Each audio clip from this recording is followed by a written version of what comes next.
మన పట్టణం బాగుపడుతున్నటువంటి ఒక అచంచలమైన విశ్వాసంతో మరి బీఆర్ఎస్ నుంచి చేరినటువంటి అందరికీ కూడా మరొకసారి ఉదయపూర్వక నమస్కారాలు స్వాగతం పలుకుతూ, సోదరులారా, స్నేహితులారా, 1300 మంది పైగా విద్యార్థులు చనిపోతే తెలంగాణ రాష్ట్రం వచ్చిన సంగతి మనకు తెలిసిందే. తెలంగాణ ఉద్యమకారులు దాదాపు 10 సంవత్సరాల పాటు పనిచేస్తే కూడా వాళ్ళకి బీఆర్ఎస్ పార్టీలో ఏ ఆధారం లేదని తెలుసుకొని మరి ఈ ప్రాంత నాయకుడైనటువంటి అహంకారానికి వ్యతిరేకంగా పెత్తందారితనానికి వ్యతిరేకంగా మొన్న జరిగినటువంటి మున్సిపాలిటీ ఎన్నికల్లో ప్రజాభిప్రాయ సేకరణ చేసుకోకుండా, తోటి కౌన్సిలర్లందరినీ కూతురు పెట్టి ఒక నిర్ణయం తీసుకోకుండా, ఓ ఒంటెత్తుకోకూడదు ఒక నిర్ణయం తీసుకొని నేను చెప్పిందే నడవాలి, నేను చెప్పినోళ్ళే ఉండాలి అనేటువంటి ఉద్దేశంతో మరి మున్సిపల్ ఎన్నికల్లో వారు ఎన్నికల సందర్భంగా మరి ఎవరు గెలిచిందో ఎవరు ఓడిపోయిందో మనందరికీ తెలిసిందే. నిజంగా కూడా 1954లో జగిత్యాల మున్సిపాలిటీ ఏర్పడినప్పుడు ఇప్పటి వరకు బీసీ మహిళ ఎప్పుడు కాలే. జగిత్యాల మున్సిపాలిటీ బీసీ మహిళ అయినటువంటి సందర్భంలో మరి ఒక ఆమె రాజీనామా చేసి వెళ్ళిపోయింది. దాని తదుపరి 3 సంవత్సరాలుగా ఖాళీగా ఉన్నటువంటి ఈ మున్సిపాలిటీని ఒక వైస్ చైర్మన్ కు ఇన్ఛార్జ్ గా పెట్టి ఇప్పుడున్నట్టు ఈ ప్రాంతానికి సంబంధించిన నాయకుడు ఏవైతే ఉన్నారో పంతాలు పట్టింపులు పెట్టుకొని నేను చెప్పిందే నడవాలి, నేను చెప్పినోళ్ళే ఉండాలి అన్నటువంటి ఉద్దేశంతో అప్పుడున్నటువంటి రాష్ట్ర ప్రభుత్వంలో జీవో తెచ్చి ఆ జీవోను అడ్డం పెట్టుకొని ఈ 5 సంవత్సరాలు కూడా బీసీ మహిళకు చెందినటువంటి వ్యక్తి ఒక ఇన్ఛార్జ్ మున్సిపాలిటీ చైర్మన్ గా పెట్టి నడిపించినటువంటి సంఘటన గుర్తు చేస్తా ఉన్నాం సోదరులారా. కానీ మన నాయకుడు అన్న జీవన్ రెడ్డి గారు, రేవంత్ రెడ్డి గారి నాయకత్వంలో కాంగ్రెస్ పార్టీ రావడమే తరువుగా ఈ ప్రాంత సమస్యలు తీసుకుపోయి వారి నుంచి చేసిన సందర్భంలో జగిత్యాల మున్సిపాలిటీ ఒక బడుగు బలైన వర్గాల మహిళలకు కేటాయించాలి, ఆ యొక్క కేటాయింపును జీవోను రద్దు చేయాలని చెప్పి రేవంత్ రెడ్డి గారి దృష్టి తీసుకెళ్లిన తరంలో వెంటనే అన్నా ఇంత ఘోరం ఉంటుందా, నేను ఎప్పుడు వినలేదు చూడలేదు నా జీవితంలో చెప్పి ముఖ్యమంత్రి అన్నటువంటి సందర్భాన్ని గుర్తు చేస్తూ వారు వెంటనే సంబంధించినటువంటి ఆఫీసులు ఇమీడియట్ గా చెప్పేసి ఆ యొక్క జీవోను రద్దు చేసి వెంటనే జగిత్యాల మున్సిపాలిటీ ఎన్నికలు జరగాలని చెప్పి తీసుకొచ్చిన నాయకులు మన జీవన్ రెడ్డి గారు చెప్పి సభాముఖంగా చేస్తా ఉన్నారు.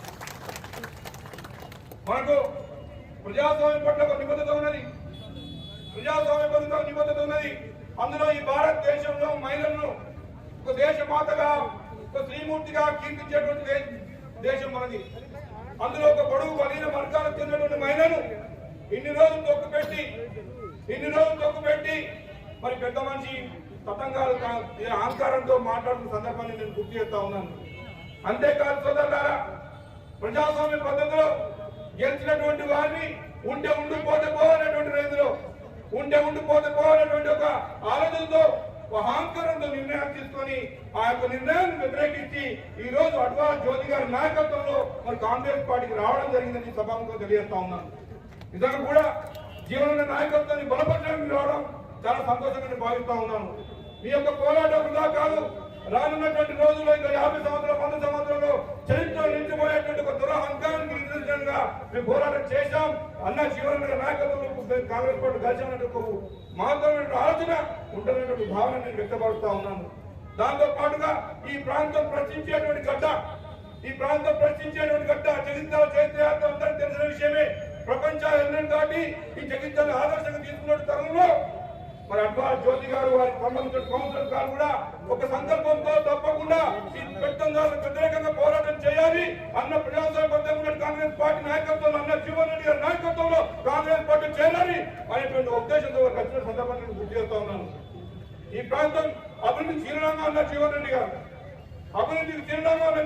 గారు, అనవసరంగా అనవసరమైన మాటలతో కాలాపి చేసేటువంటి ప్రభుత్వం గత ప్రభుత్వం చెప్పి సభాముఖంగా తెలియజేస్తా ఉన్నాను. ఏమైనా అడ్వాల్ జ్యోతి గారు కాంగ్రెస్ పార్టీలో చేరడం నిజంగా కూడా కాంగ్రెస్ పార్టీ మరింత బలోపేతంగా చేసేటువంటి అంశంగా నేను భావిస్తా ఉన్నాను. అంతేకాదు ఏదైతే పోరాటం చేసినట్టు తెలంగాణ ఉద్యమం కొరకు పోరాటం చేసినటువంటి వారు చెప్పుకోటి పుట్టుకోటి పోతూ ఉంటే ఇలాంటి జై తెలంగాణ అనేటువంటి వ్యక్తి తెలంగాణ ఉద్యమంలో తెలంగాణ జెండా పట్టుకున్నటువంటి వ్యక్తి, తెలంగాణ ఉద్యమంలో తెలంగాణ జెండా పట్టుకునేది జై తెలంగాణ లేదు. అటువంటి వ్యక్తులు ఈ రోజు శాసనసభ్యుడిగా ఎన్నికైన సందర్భాన్ని గుర్తు చేస్తా ఉన్నాను. పోరాటం మాది, భోగాలు మీ అని చెప్పి కాంగ్రెస్ పార్టీ ప్రశ్నిస్తా ఉంది. పోరాటాలు మావి, భోగాలు మీరే అని చెప్పి కాంగ్రెస్ పార్టీ ప్రశ్నిస్తా ఉంది. ఇప్పటికైనా ప్రజాస్వామ్యబద్ధంగా తప్పకుండా మీరు వెళ్ళాల్సిన అవసరం ఉంది. ప్రధాన ప్రతిపక్షంగా ఉన్నటువంటి మీరు ఒక ప్రతిపక్షం నిజంగా ప్రతిపక్షబద్ధమైనటువంటి పనులు చేయాల్సిన బాధ్యత మీపై ఉంది. ప్రతిపక్షంలో ఉన్నటువంటి మీరు సలహాలు సూచనలు ఇవ్వాలి తప్ప ఫోటోలు అది లేదో ఇది లేదో అనేది రాష్ట్రం చేస్తే కాంగ్రెస్ పార్టీ కార్యకర్త చూస్తూ ఊరుకోవడం చెప్పి సభాముఖంగా నేను హెచ్చరిక చేస్తా ఉన్నాను. నిజంగా కూడా ఈ ప్రాంతంలో ఉన్నటువంటి కాంగ్రెస్ పార్టీ బిడ్డలరా మన రేవంత్ రెడ్డి గారి నాయకత్వంలో కేవలం 2 నెలల్లోనే 30,000 ఉద్యోగాలు ఇచ్చాడు. 30,000 ఉద్యోగాలు. 10 సంవత్సరాలు నువ్వు ఏంటి ఈ రోజు 30,000 ఉద్యోగాలు? మరి దీనికి ఏం జవాబు చెప్తాడు ఈ శాసనసభ్యుని నేను ప్రశ్నిస్తా ఉన్నా. అంతేకాకుండా ఎయిమ్స్ కానీ బెవరేజ్ రిక్రూట్మెంట్ కానీ అనేక మందికి ఉద్యోగాలు ఇచ్చిన సంఘటన నేను గుర్తు చేస్తా ఉన్నా. మరి మీరు ఏం చేయలేరే? ఒక్క ఉద్యోగం ఇచ్చారని 9 సంవత్సరాల పరిపాలనలో ఇవ్వలేదు. కాంగ్రెస్ పార్టీ 6 గ్యారంటీ స్కీమ్లు ప్రతిపాదిస్తే కేవలం 2 నెలల్లోనే దాదాపు పూర్తి చేస్తా ఉంటే ఎవడో ఇలా మాట్లాడతాడు, బంగారు ఎప్పుడు అని చెప్పాడు.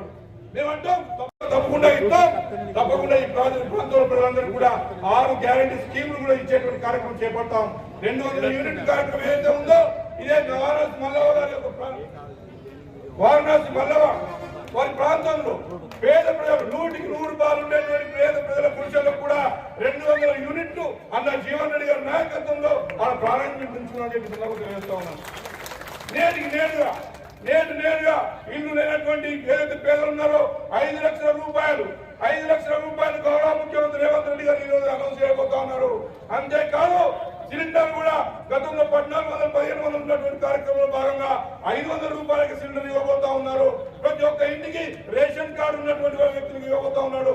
కేవలం ఒక రేషన్ కార్డు ఉన్న వ్యక్తులు లేనటువంటి కాదు, ఈ ప్రాంతంలో ఈ రాష్ట్రంలో ఉన్న ప్రతి ఒక్క రేషన్ కార్డు ఉన్నటువంటి వ్యక్తులకు అందరికీ కూడా ప్రభుత్వ పొలాలు అందించే కార్యక్రమం చేస్తా ఉన్నాడు రేవంత్ రెడ్డి గారు. మరి రేవంత్ రెడ్డి గారికి మద్దతు చేద్దామా లేకపోతే ప్రతిపక్షం ఉన్నటువంటి నాయకులకు మద్దతు చేస్తామని సభకు తెలియజేస్తా ఉన్నాను. ఏదేమైనా ఈరోజు సుదీర్ఘంగా భావిస్తా ఉన్నాను. అద్వాల జ్యోతి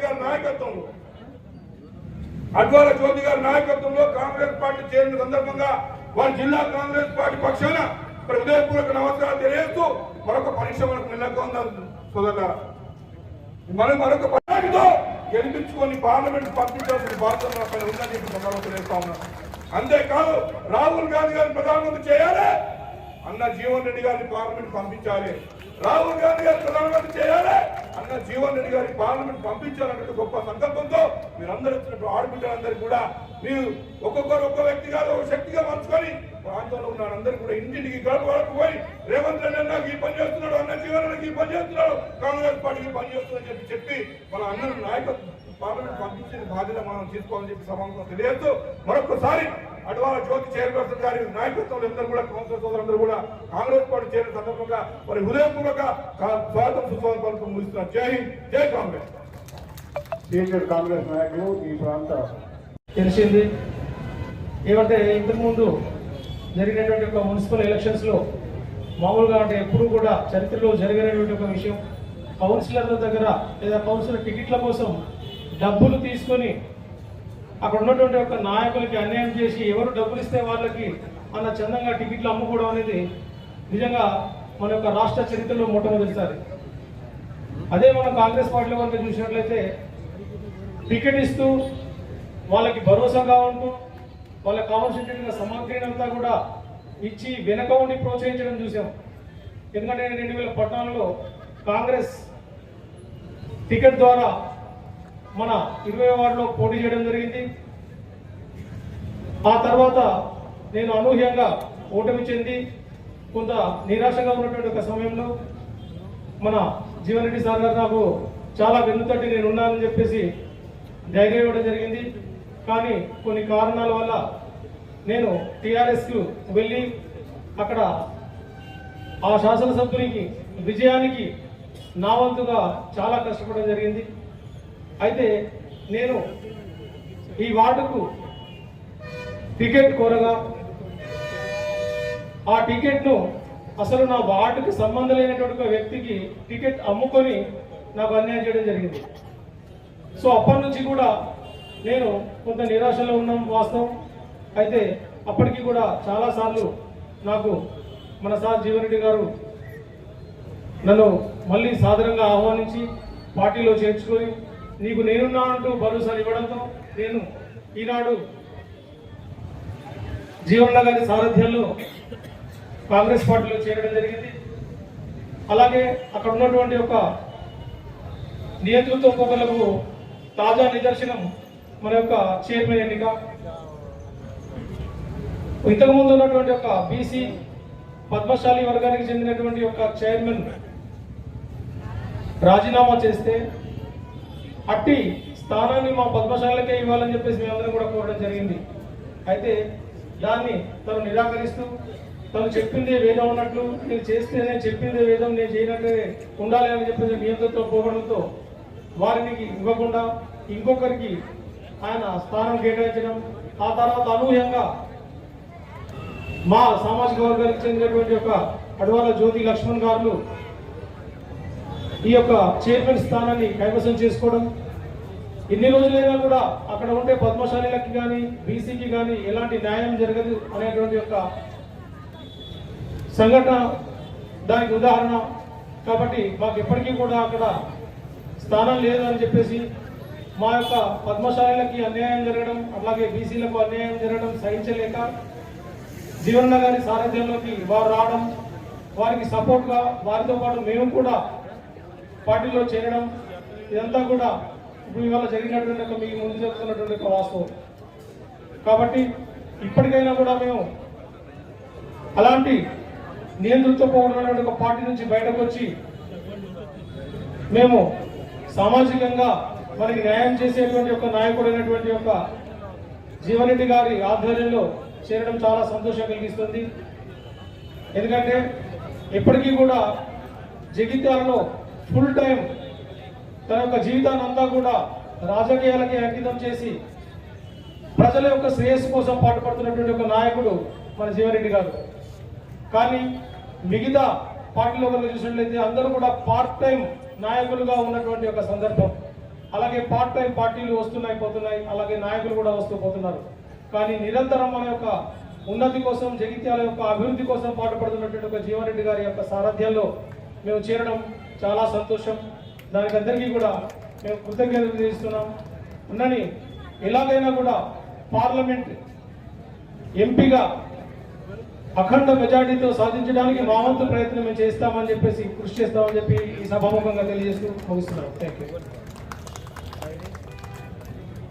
అదేవిధంగా పార్టీలోకి ఇప్పుడు సోదరుడు ఆడపు సత్యం గారికి, అట్లాగే సోదరుడు సిరపురు మహేందర్ గారికి, అట్లాగే సోదరుడు ముఖేష్ ఖన్నా గారికి హృదయపూర్వకంగా స్వాగతం సుస్వాగతం తెలియజేసుకుంటూ ఈ రోజు వేదికను అలంకరించిన కాంగ్రెస్ పార్టీ మహిళా అధ్యక్షురాలు విజయలక్ష్మి దేవేందర్ రెడ్డి గారికి, పట్టణ అధ్యక్షురాలైనటువంటి అనిత గారికి, శ్రీనివాస్ గారికి, అట్లా పిసిసి డెలిగేట్ సభ్యులైనటువంటి పెద్దలు మాజీ మున్సిపల్ చైర్మన్ గిరి నాగభూషణం గారికి, అట్లాగే సోదరుడు బండ శంకర్ గారికి, ఈనాటి ఈ సభకు అధ్యక్షత వహించిన పెద్దలు పట్టణ కాంగ్రెస్ పార్టీ అధ్యక్షులైనటువంటి కొత్త మోహన్ గారికి హృదయపూర్వక నమస్కారం తెలియజేసుకుంటూ, గత 3 నెలల క్రితం జరిగిన కాంగ్రెస్ పార్టీ ఎలక్షన్ లో మనం జీవన్ రెడ్డి గారిని ఓడగొట్టడం జరిగింది.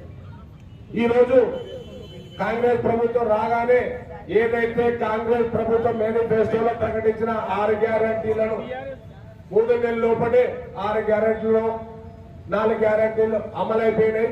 ఈ రోజు మిగతా 2 గ్యారంటీలు ఇందిరమ్మ ఇల్లు కావచ్చు, 18 సంవత్సరాలు నిండిన మహిళకు 2000 పెన్షన్ కావచ్చు, ఈ రోజు గౌరవ ముఖ్యమంత్రి గారు లాంచింగ్ చేస్తున్నారు, ప్రారంభిస్తున్నారు. అట్టి శుభ సందర్భం లోపల ఈ రోజు మన ఈ కార్యక్రమం సోదరుడు అడవాల లక్ష్మణ్ జ్యోతి గారికి హృదయపూర్వక నమస్కారం చేసుకుంటూ, ఈనాటి ఈ స్కీమ్లకు ఆకర్షితులై ఇలా పెద్ద ఎత్తున కాంగ్రెస్ పార్టీలో చేరికలు కొనసాగుతున్నాయి.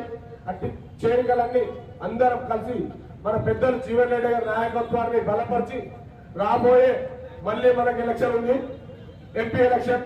అట్టి ఎంపీ ఎలక్షన్ లో అత్యధిక మెజార్టీ తీసుకొచ్చి వారిని ఎంపీ పార్లమెంట్ లో కేంద్రంలో కాంగ్రెస్ పార్టీ మన రాహుల్ గాంధీ గారు ప్రధానమంత్రి కావాలని ఆకాంక్షతో మనందరం ఒక కాంగ్రెస్ పార్టీ చేరికల కార్యకర్త కాకుండా మనమే ఒక నాయకుడు కాగా ఒక్కొక్క కార్యకర్త ఇవాళ చేరికలైన కార్యకర్త ఒక 10 ఓట్లు వేయించే విధంగా అందరం కంపల్సరీ కలిసికట్టుగా పనిచేసి జీవన్ రెడ్డి గారిని ఇవాళ నిజామాబాద్ పార్లమెంట్ నియోజకవర్గంలో కూడా మనది జగిత్యాల నియోజకవర్గం అత్యధికంగా 50,000కు తగ్గకుండా మెజార్టీ ఇచ్చినట్టయితేనే మన పెద్దలు జీవన్ రెడ్డి గారికి నిజామాబాద్ లో మెజార్టీ వస్తుంది.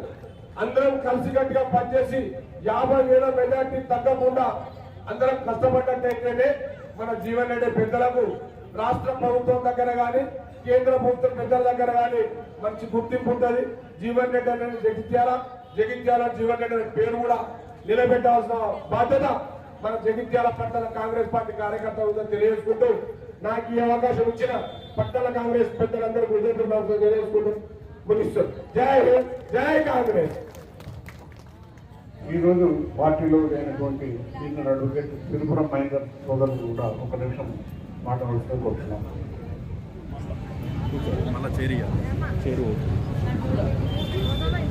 సభకి నమస్కారం. బండికి ఇంతకుముందు మేము బండికి పనిచేయడం జరిగింది. అయితే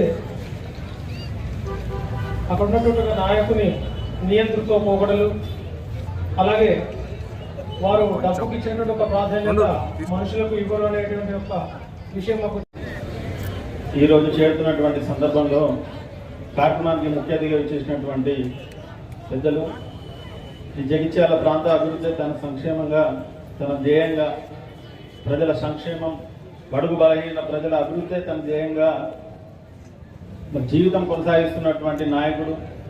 గెలుపోవడంలో ఏవైనప్పటికీ కూడా అవన్నీ పక్కకెట్టి ప్రజల సంక్షేమం తన ధ్యేయం అనేటువంటి ఒక ఉద్దేశంతో ఎల్లవేళలా పేద ప్రజలకు అండగా ఉండేటువంటి పెద్దలు, ప్రీతం నాయకులు, శాసనమండలి సభ్యులు పెద్దలన్న జీవనన్న గారికి, అదేవిధంగా వేదికపై ఆసనైనటువంటి పెద్దలు, ఈనాటి సభాధ్యక్షులు పట్టణ కాంగ్రెస్ అధ్యక్షులు కొత్త మోహనన్న గారికి, మరి ఈనాడు కాంగ్రెస్ పార్టీలో చేరుతున్నటువంటి మున్సిపల్ చైర్పర్సన్ అడవాల జ్యోతి లక్ష్మణ్ గారికి, మరి అదేవిధంగా వారితో పాటు ఇస్తున్నటువంటి సోదర కౌన్సిలర్ సోదరులకు, కార్యక్రమంలో పాల్పంచుకుంటున్నటువంటి మాజీ మున్సిపల్ చైర్పర్సన్ విజయలక్ష్మి దేవేందర్ రెడ్డి గారికి, పెద్దలు గిరినాభూషణం గారికి, పిసిసి హోదాలో ఉన్నటువంటి పెద్దలు బండ శంకరన్న గారికి, అలాగే కార్యక్రమంలో పాల్పంచుకుంటున్నటువంటి కాంగ్రెస్ పార్టీ సోదరులకు, సీనియర్ నాయకులకు, మైనార్టీ సోదరులందరికీ కూడా హృదయపూర్వక ధన్యవాదాలు తెలియజేస్తూ,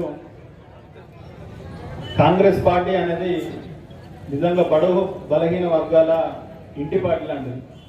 వాస్తవానికి 2007 సంవత్సరంలో పెద్ద జీవన్ రెడ్డి గారు మంత్రిగా ఉన్నటువంటి సందర్భం లోపల మరి ఇదే కృష్ణానగర్ నుంచి కూడా వాస్తవం చాలా చిన్న వయసు అప్పుడు నేను ఆ సందర్భంలోనే పెద్ద జీవన్ రెడ్డి గారి నాయకత్వానికి ఆకర్షితులై కాంగ్రెస్ పార్టీలో చేరడం జరిగింది.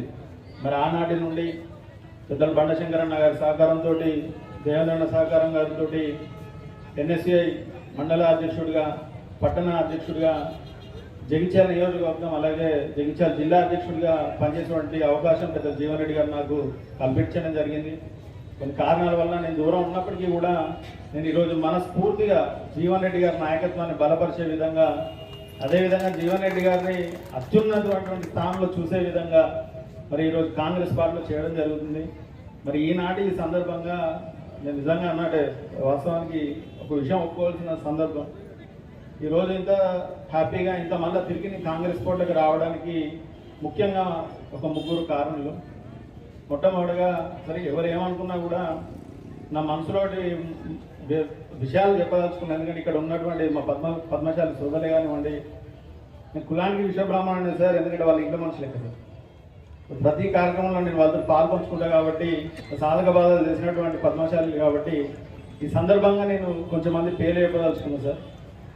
మళ్ళీ ఈరోజు తిరిగి నేను కాంగ్రెస్ పార్టీ కార్యక్రమాలకు రావడానికి ఈ సభ పంచుకునేది ముఖ్యంగా రాజకీయ గురువు మా మధ్యలో లేనప్పటికీ, మా మధ్యలో ఏ ఉన్నా కూడా మేమందరం ఒకటే అనేటువంటి భావనతో కలిసి వెళ్తుండేటువంటి మా కోర్టు సీనన్న చంపే ఎక్కడున్నా కూడా మా రాజకీయ గురువు నేనైతే మర్చిపోలేను. మరి వారు నేర్పినటువంటి బాట అదేవిధంగా ఈరోజు ఇంత సంతోషంగా మళ్ళీ నేను ఇక్కడ ఉన్నా అంటే దానికి మరీ ముఖ్యమైన కారణం పెద్దలు మా పొలాసన్ అందన్న గారు. మరి వాళ్ళు లేకపోతే మాత్రం నేను అసలు బయట ఉండేటువంటి పరిస్థితి కాదు. దాంతోపాటుగా నాకు చేదోడు ఉన్నటువంటి మా దేవేంద్రన్న గారు, ఈ ముగ్గురు ఉన్నాను నేను ఎప్పుడు మర్చిపోలేను. కాంగ్రెస్ పార్టీ లోపల చేరిక అంటే ఇది చిన్న ముచ్చట కాదు. ఈరోజు ఈ 3 రంగుల కండువ వేసుకోవాలంటే ధైర్యం కావాలి, జీవన నాయకత్వాన్ని బలపరిచేటువంటి దమ్ము కావాలి, మన దగ్గర ఉన్నటువంటి పెద్దందారుల గుత్తాధిపత్యాన్ని పలకొట్టేందుకు. మరి ఏనాడైతే ఆనాడు కాంగ్రెస్ పార్టీ భారతదేశ దాస్య శృంఖలను విముక్తి జనమందరినీ కూడా భారతీయులను దాస్య శృంఖాల నుంచి విముక్తి చేసినందుకు ఏర్పడ్డటువంటి పార్టీ మన కాంగ్రెస్ పార్టీ. మరి అటువంటి కాంగ్రెస్ పార్టీ ఈరోజు వలసవాదుల ప్రాంతం నుండి ఈరోజు ఆనాడు వందలాది మంది వేలాది మంది విద్యార్థులు చనిపోతే తల్లి సోనియమ్మ మరి ఆ సమయంలో ఆంధ్ర ప్రాంతం కూడా కనుమరుగైపోతున్నటువంటి భావన ఉన్నప్పటికీ కూడా తెలంగాణ బిడ్డలు బతకాలి, తెలంగాణ లోపల ఒక ప్రత్యేక వాతావరణం కావాలి, విద్యార్థులు చచ్చిపోతున్నారు వాళ్ళు బతకాలనేటువంటి ఉద్దేశంతో తెలంగాణ రాష్ట్రాన్ని ఏర్పాటు చేసినటువంటి పార్టీ కాంగ్రెస్ పార్టీ. దయచేసి ఈరోజు చాలా మంది మాట్లాడుతారు కావచ్చు, మేము తీసుకొచ్చినాం అని. అవన్నీ అట్టి ముచ్చట్లే. కాంగ్రెస్ పార్టీ తలుచుకొని తల్లి సోనియమ్మ ఇచ్చినటువంటి తెలంగాణ, నిజమైన తెలంగాణ ఇచ్చినటువంటి పార్టీ మన కాంగ్రెస్ పార్టీ. ఆ కాంగ్రెస్ పార్టీలో మేము రావడం నిజంగా సంతోషం. అదేవిధంగా పెద్ద జీవన్ రెడ్డి గారు, ఎందుకంటే ముఖ్యంగా మా సోదరులు విద్యార్థులు వచ్చినటువంటి సందర్భంలో నేను నిజంగా 2005లో కూడా పెద్ద జీవన్ రెడ్డి గారికి తెలుసు. ఇంటర్ ఎగ్జామినేషన్ టైంలో కూడా మాకు కనీసం వసతి గృహాలు లేనటువంటి సందర్భంలో మేము రోడ్ల మీదకి ఎక్కినాం, చాలా చిన్న పిల్ల ఉన్నప్పుడు. మరి ఆ సందర్భంలో కూడా విద్యార్థులకు కావాల్సినటువంటి సమస్యల కోసం మేమున్నామని చెప్పి రోడ్డు మీద మా కోసం ఉన్నటువంటి అప్పటి నాయకుడు ఇప్పటికి కూడా మా గుండెలో ఉన్న నాయకుడు జీవన్ రెడ్డి గారు. ఎందుకంటే విద్యార్థుల సమస్యలు తెలిసినటువంటి నాయకుడు మన జీవన్ రెడ్డి గారు. ఏదో జీవన్ రెడ్డి గారు జేఎన్టీ కళాశాల అయినా, మహిళా డిగ్రీ కళాశాల అయినా, ఏదైనా కూడా అభివృద్ధి అంటేనే జీవన్ రెడ్డి, జీవన్ రెడ్డి అంటేనే అభివృద్ధి అనే విషయం దయచేసి మనం అందరం గుర్తుంచుకోవాలి. ఇక్కడికి వచ్చిన మా బుడిగ సంఘాల కాలనీ పెద్దలందరికీ ఎనుందో వాడు మన చిన్నలకు పెద్దలకు అందరికీ నా ధన్యవాదాలు. ఈరోజు మన జీవనన్న మనకి ఎంతో ఆధారం.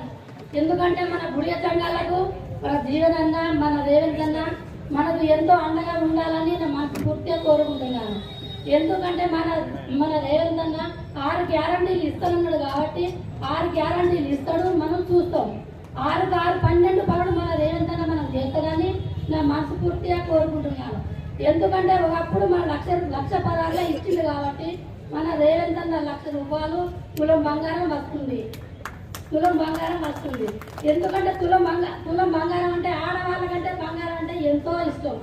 అందుకే మన పేదింటి బిడ్డలకు ఎంతో సంతోషంగా మనకు ఉంటుంది. జీవనన్న మన అండగా ఉండాలని నా మనస్ఫూర్తిగా కోరుకుంటున్నాను.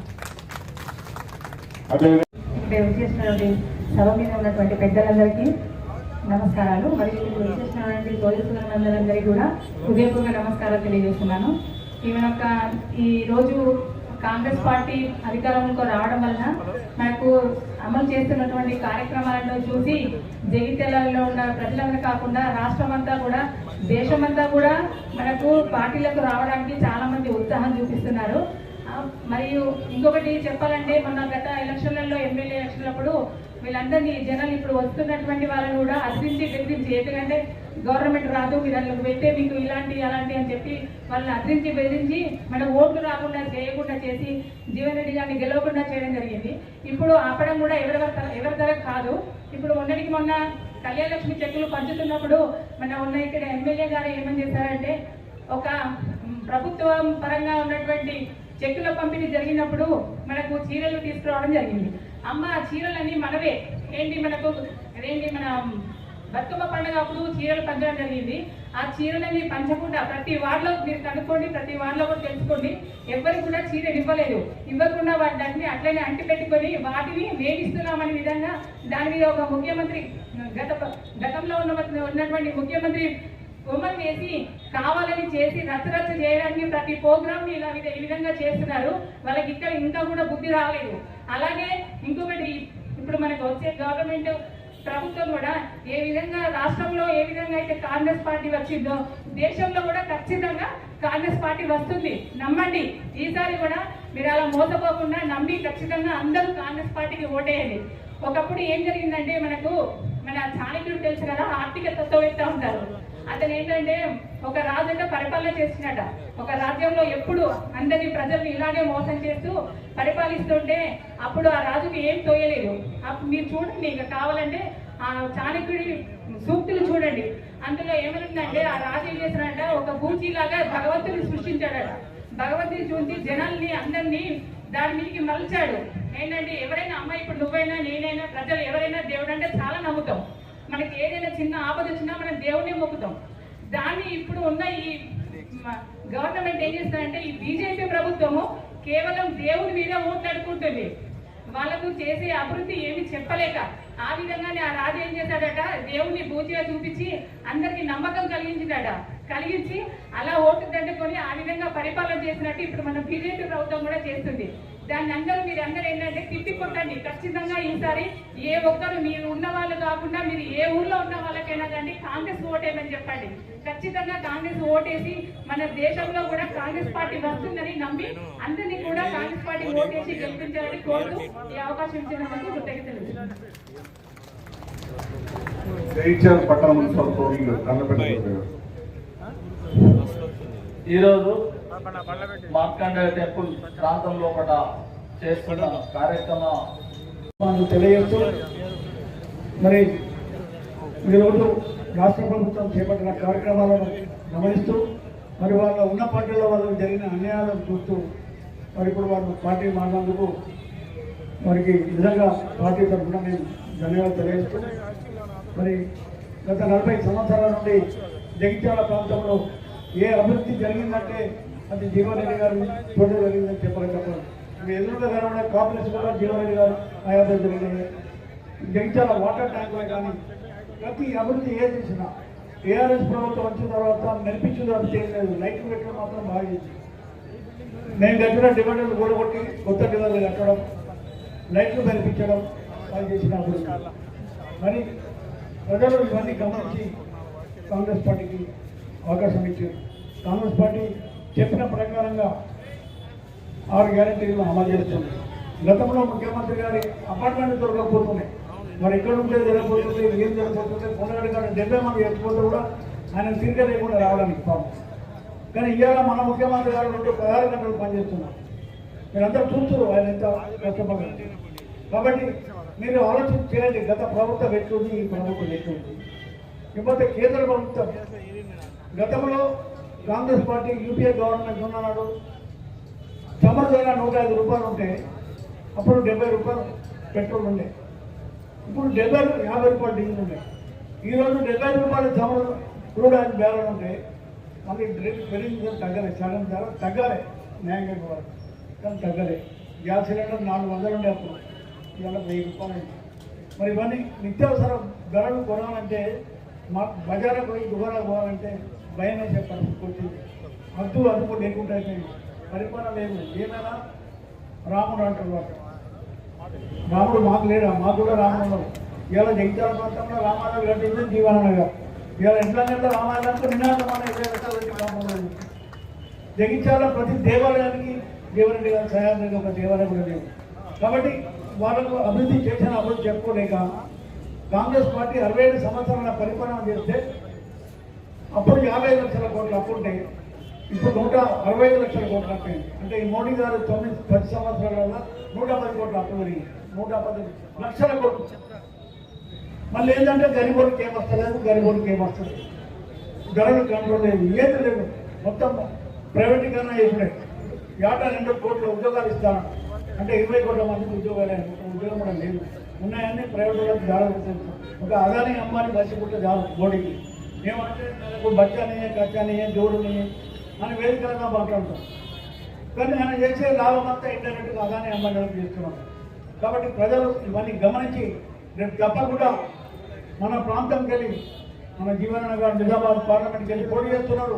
ఈ జగిత్యాల వాణి నిజామాబాద్ పార్లమెంట్లో కూడా వినిపించే విధంగా అధికారం తప్పక వస్తుంది. కేంద్రంలో సార్ మంత్రి అవుతాడు, కేంద్ర మంత్రి, అది కూడా చెప్తున్నాం. మనం కూడా ఇక్కడ ఒక జగిత్యాలలో నమ్మలేదు, బయటలంతా నమ్మరు, కాంగ్రెస్ గెలిపించింది. జగిత్యాలలో బక్కడేస్తారు ముచ్చారు. ఇవాళ సార్ గెలిస్తే 2వ పొజిషన్ ఉంటుండే. ఇవాళ ఈ జగిత్యాల ప్రాంతంలో ఎంతో అభివృద్ధి చేస్తుండే. కానీ మన దురదృష్టం ఈ ప్రాంతాల్లో చూస్తున్నాం. ఇప్పటికైనా మనం ఈ కేంద్రంలో జగిత్యాల ప్రాంతానికి వెళ్ళి హైయెస్ట్ మెజార్టీ ఇచ్చి మనం జీవన్ గారు పార్లమెంట్కి గెలిపించి రేపు కాబోయే కేంద్ర ప్రభుత్వంలో జీవన్ గారు మంత్రిగా కొనసాగుతారు. ఈ ప్రాంత అభివృద్ధికి ఇంకా ఫండ్స్ తీసుకొచ్చి ఇంకా అభివృద్ధి పథంలో తీసుకెళ్తామని చెప్పి కోరుతూ ఈ అవకాశం ఇచ్చిన కాంగ్రెస్ కుటుంబ పార్టీలో జాయిన్ అవుతున్నందుకు సంతోషంగా ఉంది. మొన్న 5 సంవత్సరాలు అంటే 18లో సంజయ్ కుమార్ గారు గెలిచారు. నేను ఎంతో అభివృద్ధి చేశానని చెప్పుకుంటున్నారు. కానీ నిజంగా చూసుకుంటే డబుల్ బెడ్రూమ్లు అనేవి 4,000 ఇళ్ళు కూడా జీవనన్న గారు ఎమ్మెల్యేగా ఉన్నప్పుడు మాత్రమే రావడం జరిగింది. అది ఎంపీ కవిత కోటాలో ఒక సీఎం గారి బిడ్డగా తీసుకొచ్చిన డబుల్ బెడ్రూమ్లకు 235 కోట్లతో తీసుకొచ్చానని చెప్పింది. కానీ దానికి కనీసం సదుపాయాలు 25 కోట్లకు కూడా ఇయ్యలేని పరిస్థితిలో సంజయ్ కుమార్ ఉన్నారు. 5 సంవత్సరాలు ఎమ్మెల్యేగా ఉన్నా కానీ ఒక 25 కోట్లు కూడా తీసుకురాలేదు. అదేవిధంగా జగిత్యాల టౌన్కి సంబంధించి జగిత్యాల నియోజకవర్గానికి సంబంధించి మెడికల్ కాలేజీ తీసుకొచ్చాను, కలెక్టరేట్ తీసుకొచ్చానని చెప్తున్నారు. కలెక్టరేట్ అనేది ప్రతి డిస్టిక్లో ఉంది. అదే తెలంగాణ ఏర్పడ్డ తర్వాత డిస్టిక్లు కొత్తగా ఏర్పడ్డ డిస్టిక్ ప్రతి దాంట్లో కూడా కలెక్టరేట్ అయింది. అదేవిధంగా మెడికల్ కాలేజ్ అయింది. ఇలా తప్ప వేరే ఏది కూడా తీసుకురాలేదు. కానీ జీవనన్న గారు అనేది మెడికల్ ఏ విధంగా అయితే యూనివర్సిటీ తీసుకొచ్చారు, జేఎన్టీ తీసుకొచ్చారు, నాట్ సెంటర్ తీసుకొచ్చారు, అదేవిధంగా నర్సింగ్ కాలేజ్ తీసుకొచ్చారు, డిగ్రీ కాలేజ్ తీసుకొచ్చారు, అదేవిధంగా చాలా ఉన్నాయి చెప్పుకుంటూ పోతే. ఇలాంటివి అందరికీ కనబడుతున్నాయి. నేను చేశానని చెప్పుకోండి ఓన్లీ ప్రొసీడింగ్స్ పంచడం కాదు. జీవనం ఏదైనా డబ్బులు ఉన్నట్టయితేనే పని అయ్యేది ఉంటేనే ప్రొసీడింగ్ ఇస్తారు. కానీ సంజయ్ కుమార్ గారు మాత్రం ఓట్ల కొరకు ప్రొసీడింగ్స్ ఇచ్చి ఓట్లు తీసుకోవడం తప్ప ఇంకా చేసింది ఏమీ లేదు. అలాంటిది ఉండి ఇప్పుడు మోసపోకండి. ఎందుకంటే కాంగ్రెస్ గవర్నమెంట్ అనేది ఎప్పుడు కూడా ఏదైనా మాట ఇచ్చిందంటే అది నెరవేర్చే గవర్నమెంట్ మాత్రం కాంగ్రెస్ గవర్నమెంట్. ప్రజాపాలన ప్రజల కొరకే సేవ చేసేదే కాంగ్రెస్ పార్టీ. అలాంటి కాంగ్రెస్ పార్టీలోకి వస్తున్నందుకు మీ అందరికీ కూడా స్వాగతం తెలియజేసుకుంటూ ఈ కాంగ్రెస్ పార్టీలో ప్రతి ఒక్కరికి న్యాయం జరిగే విధంగా మా సీనియర్ నాయకులందరూ కూడా రేవంత్ అన్న కానివ్వండి, మన మంత్రివర్యులు కానివ్వండి, ఇక్కడ జగిత్యాలకు సంబంధించి ప్రతి చిన్న సమస్య నుంచి పెద్ద సమస్య దాకా తీర్చే విధంగా జీవనన్న గారు ఉన్నారు మనకు. తప్పకుండా వచ్చే ఎలక్షన్స్లలో కాంగ్రెస్ పార్టీని సపోర్ట్ చేయాలని ప్రతి ఒక్కరిని కోరుకుంటూ సెలవు తీసుకున్నాం. Thank you. ఈరోజు కాంగ్రెస్ ప్రభుత్వంలో చేరుతున్నందుకు నన్ను ఆశీర్వదించడానికి ఇక్కడికి వచ్చిన నా జగిత్యాల ప్రజలందరికీ నా హృదయపూర్వక నమస్కారాలు. ఇక్కడికి విచ్చేసిన ముఖ్య అతిథిగా ఎమ్మెల్సీ జీవన్ రెడ్డి గారికి, కౌన్సిలర్స్కి, జిల్లా అధ్యక్షురాలకి, టౌన్ అధ్యక్షురాలకి, మన మాజీ చైర్మన్ గారికి, ఇంకా ప్రజాప్రతినిధులందరికీ, టౌన్ అధ్యక్షులందరికీ, ఇక్కడికి విచ్చేసిన ప్రతి ఒక్కరికి నా హృదయపూర్వక నమస్కారాలు. మేము మొదట జెండా పట్టింది కాంగ్రెస్. 20 సంవత్సరాల క్రితం నుంచి జెండా పట్టింది కాంగ్రెస్. కొన్ని అనుకోని కారణాల వల్ల బీఆర్ఎస్ పార్టీలోకి వెళ్లాల్సి వచ్చింది. కానీ మేము వెళ్ళిన తర్వాత ఏ ఒక్కరోజు కూడా జీవనన్న కానీ ఇక్కడ ఉన్న ఎవరైనా మమ్మల్ని దూషించలేదు, మమ్మల్ని కించపరచలేదు, మీరు ఎందుకు వెళ్ళారు అని చెప్పేసి. ఆ 5 సంవత్సరాల నుండి కూడా వీళ్ళు నా కుటుంబ సభ్యులని మాత్రమే చూశారు. అంతటి గొప్పటి ఘనత మన జీవనన్న గారిది. మరి మేము వెళ్ళిన తర్వాత అక్కడ 5 సంవత్సరాల నుంచి వెళ్ళి ఇది నాది అన్నట్టుగా మేము పనిచేస్తున్నాం. మేము కౌన్సిలర్ టికెట్ కోసం కూడా అడిగినప్పుడు మేము ఇయ్యమని చెప్పారు అక్కడ. కానీ ఎలాగలో కొట్లాడి తెచ్చుకున్న తర్వాత గెలిచినాం, పనిచేసినాం. 3 సంవత్సరాలు పద్మశాలి చైర్పర్సన్ ఉన్నారు. కొన్ని కారణాల వల్ల తను రిజైన్ చేసి వెళ్ళిపోవాల్సి వచ్చింది. ఆ తర్వాత ఆ సీటు ఖాళీ అయిన తర్వాత మేము అడగాల్సి వచ్చింది. కాకపోతే అయినా 1 సంవత్సరం కాలం పాటు, సంవత్సరం పైబడే నేను చేస్తాను నేను మాట ఇస్తున్నాను మీకు చేస్తానని చెప్పేసి చేయలేకపోయేది. అదొక బీసీ మహిళకు చెందాల్సింది. ఒక పద్మశాలిగా మేము ఉన్నాం కాబట్టి అడగాల్సి వచ్చింది. కాకపోతే ఆయన చేస్తామనుకుంటే చేయలేదు, కాలాన్ని అలాగే వృధా చేశారు కాబట్టి అది అట్లాగే వెళ్ళిపోయింది. ఆ తర్వాత నరేందర్ అన్న ఆయన చాలా సంవత్సరాల నుంచి వెళ్ళి పార్టీకి పనిచేసారు. తను మున్నూరు కాకపోవాలి బీసీ మహిళ, మనెవరు రజనక్కకు ఇవ్వాల్సి ఉంది. కానీ ఆయన ఎంతో కష్టపడి పనిచేసినా కూడా వాళ్ళకి ఆ పదవి దక్కలేదు. నిజంగా ఒకవేళ రజనక్కకి ఇట్లా ఈ పదవి దక్కుంటే మేమందరం సైలెంట్ అయిపోయి ఆమెకు మేము మద్దతు ఇచ్చేవాళ్ళం ఖచ్చితంగా. ఆమె కూడా ఒక బీసీ మహిళనే కదా. ఆమె వాళ్ళ భర్త చనిపోయిన తర్వాత కూడా అన్నామన్న పరిస్థితి ఏంటిది, ఎలా నా జీవనాధారం ఏంటిది అని అడుగుతా కూడా ఏమో అమ్మ మేము ఏం చేయగలుగుతామని చెప్పేసి చెప్పిన రోజులు ఉన్నాయి. ఆయన అంటది బీసీల గురించి, బడుగు బలహీన వర్గాల గురించి ఆలోచించని ఒక పెద్ద మనిషిలాగా ఉండిపోయింది జగిత్యాలకు.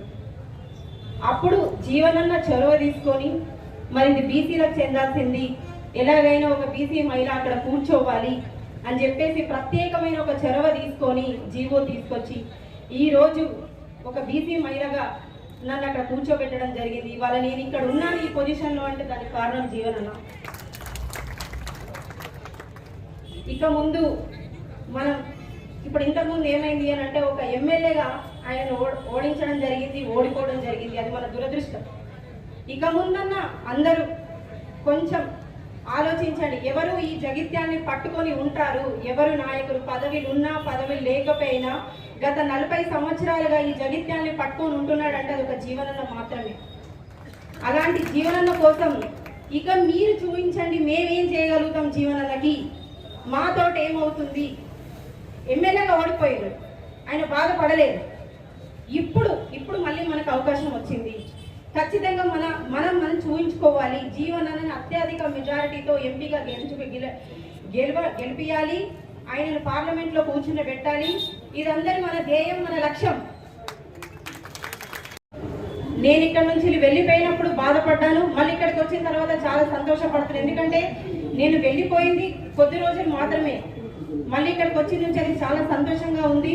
ఎందుకంటే నేను వస్తాను అన్న అనగానే రామ్మ ఇది నీళ్ళు అని చెప్పేసి నన్ను స్వాగతించిన జీవనన్నకి ప్రత్యేక కృతజ్ఞత తెలుపుతున్నాను. నా వల్ల ఏదైనా నేను తప్పుగా మాట్లాడితే నన్ను క్షమించండి. ఎందుకంటే నేను కొత్త ఆ పార్టీలో ఉన్నప్పుడు మహిళలకు మాట్లాడే అవకాశం కూడా ఎప్పుడు ఇవ్వలేదు. అందుకనే నేను భయంగా మాట్లాడుతున్నాను. జీవనాన్ని ఏమన్నారంటే అమ్మ నీకు ఎందుకు భయం, నేను ఉన్నాను కదా, నేను చూసుకుంటా, నువ్వు ఏదైనా మాట్లాడు అని చెప్పారు.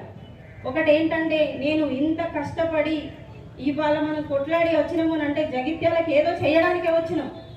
ఈ 5 సంవత్సరాల నుంచి జరగని అభివృద్ధి, 60 సంవత్సరాల నుంచి ఇట్లాంటి ఒక అభివృద్ధి అంటే ఏంటంటే ఇట్లాంటి మున్సిపాలిటీ లేదు. కానీ గత 4 సంవత్సరాల నుంచి వెళ్ళి మున్సిపాలిటీ చాలా అస్తవ్యస్తంగా మారిపోయింది. ఇక నుంచి ఏదేమైనా సరే ఈ ఉన్న 10 నెలల 11 నెలల ఈ ఇంత కాలంలో ఖచ్చితంగా అభివృద్ధి చేసే చూపిస్తామని చెప్తున్నాను. నా వల్ల అయ్యింది, నా వల్ల కాంది కూడా అంటే నాకు ఇది మాత్రమే అవుతుంది కాకుండా ఇంతకంటే ఎక్కువ కూడా చేసి చూపిస్తాను. ఒక్క రోజు కూడా రెస్ట్ తీసుకోకుండా జీవనన్నతో నేను కలిసి పనిచేస్తాం. జీవనన్న సహకారంతో నేను పనిచేసి జగిత్యాలకు ఒక మంచి పేరు తీసుకొస్తా, జీవనన్నకు కూడా ఒక మంచి పేరు తీసుకొస్తా అని చెప్తున్నాను. ఇది అందరి సందర్భంగా అందరూ ముందర నేను ఒకటి తెలియజేస్తుంది ఏంటంటే నాకు ఇంతటి అవకాశం ఇచ్చిన జీవనానికి ఖచ్చితంగా నేను మంచి పేరు తీసుకొస్తాను. ఎందుకంటే నేను వేరే వాళ్ళని నమ్ముకొని ఉన్నాం కాబట్టి వాళ్ళు మాకు అవకాశం ఇవ్వలేరు. అవకాశం ఇచ్చిన వాళ్ళకి ఖచ్చితంగా మంచి పేరు తీసుకురావాలి. తీసుకొస్తానని శబదం కూడా చేస్తున్నా. నాతోటి ఎంత అవుతుందో నేను ఖచ్చితంగా చేసి చూపిస్తా. జీవనాల సమక్షంలో చెప్తున్నాను. కానీ ఒక్కటి ఏంటంటే ఎంపీగా మాత్రం మీరందరూ దయచేసి ఈ జగిత్యాలని నమ్ముకొని ఆయన ఓడినా గెలిచినా ఆయన ప్రజల కోసం పనిచేస్తున్నాడు. మీరందరూ ఆలోచించాలి, ఖచ్చితంగా ఆలోచించాలి. ఎందుకంటే మేము ఇంతకుముందు అందులో ఉండి జీవనంలో ఓడిపోయినప్పుడు మేము అక్కడే ఉన్నాం, అది మాది కూడా తప్పే. కాకపోతే ఏంటంటే ఇప్పుడు మేము ఇక్కడికి వచ్చినాం, ఖచ్చితంగా జీవనం కోసం చేసుడే మనం గెలిపించుకున్నాము. ఇప్పుడు ఎందుకంటే ప్రభుత్వాలు మారినాయి, మన కాంగ్రెస్ ప్రభుత్వం వచ్చింది, మనకు అన్ని పథకాలు లభించాలి అంటే మనకు ఒక నాయకుడు ఉండాలి ఇక్కడ. ఖచ్చితంగా ఈ నాయకుని కోసం మనం పనిచేద్దాం, మనం గెలిపించుకుందాం. జై హింద్. నాకు ఈ అవకాశం ఇచ్చిన ప్రతి ఒక్కరికి హృదయపూర్వక కృతజ్ఞత. ఉన్న పరిస్థితులలో బలహీన వర్గాలు మహిళలు కేటాయింపు చేయబడ్డటువంటి చైర్మన్ స్థానం అది వారికే కల్పింప చేయబడే విధంగా ఏదైతుందో రాష్ట్రంలో కాంగ్రెస్ ప్రభుత్వం అధికారం రావడంతోనే గౌరవ ముఖ్యమంత్రి రేవంత్ రెడ్డి గారి యొక్క సహకారంతో ఇవాళ అటు పంచాయత్ రాజే కానీ ఇటు మున్సిపల్ చట్టమే కానీ అందులో ఉన్నటువంటి లొసుగులను ఏదైతుందో సరిచేసి ఇవాళ మహిళలకు ప్రాధాన్యత కల్పింపు చేయబడే విధంగా జగిత్యాల మున్సిపల్ చైర్పర్సన్ స్థానాన్ని భర్తీ చేయబడటం, ఆ స్థానం వల్ల అడ్వా జ్యోతి లక్ష్మణ్ గారు ఏదైతున్నదో వారికి భర్తీ కాబట్టేటువంటి ఒక పరిస్థితులలో మళ్ళీ ఏ కాంగ్రెస్ పార్టీ ప్రభుత్వం ఏదైతుందో చొరవ తీసుకొని బలహీన వర్గాల మహిళలకు కేటాయింపు చేయబడిన స్థానం వారికే లభింప చేయబడే విధంగా చట్టాన్ని మార్పు చేసి బలహీన వర్గాల మహిళలకు అవకాశం కల్పించబడడంతో ఏదైతుందో కాంగ్రెస్ పార్టీ పట్ల ఆకర్షితురాలి కాంగ్రెస్ పార్టీలో చేరిన సందర్భంగా సోదరి అడ్వాల్ జ్యోతి గారిని నేను హృదయపూర్వకంగా కాంగ్రెస్ లోకి ఆహ్వానిస్తూ వారితో పాటు వారి చైర్పర్సన్ గా ఎంపిక కావడానికి తోడ్పడినటువంటి యొక్క వారాసి మల్లమ్మ తిరుపతయ్య గారు, అట్లాగే కాంగ్రెస్ పార్టీలో చేరడానికి ముందుకు రావటం, వారితో పాటుగా యువ మిత్రుడు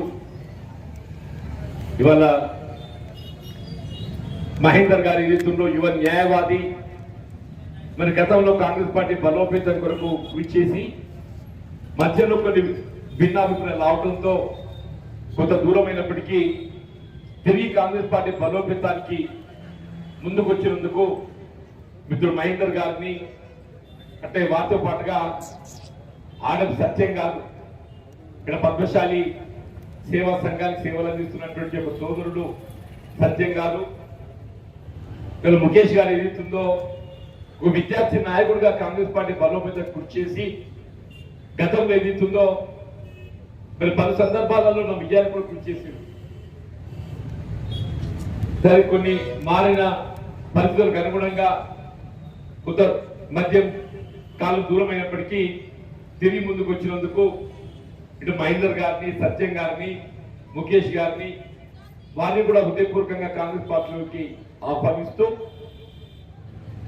ఈ సమావేశంలో పాల్గొంటున్నటువంటి బ్లాక్ కాంగ్రెస్ అధ్యక్షులు మిత్రులు రాజగిరి నందయ్య గారు, ప్రదేశ్ కాంగ్రెస్ సభ్యులు మాజీ మున్సిపల్ చైర్పర్సన్ గారైనటువంటి గిరి నాగభూషణ్ గారు, జిల్లా మహిళా కాంగ్రెస్ అధ్యక్షురాలైనటువంటి విజయలక్ష్మి గారు, పట్టణ మున్సిపల్ ఇక్కడ కాంగ్రెస్ అధ్యక్షులైనటువంటి సోదరుడు కొత్త మోహన్ గారు, పట్టణ మహిళా కాంగ్రెస్ అధ్యక్షురాలు సోదరు అనిత గారు, మిత్రులు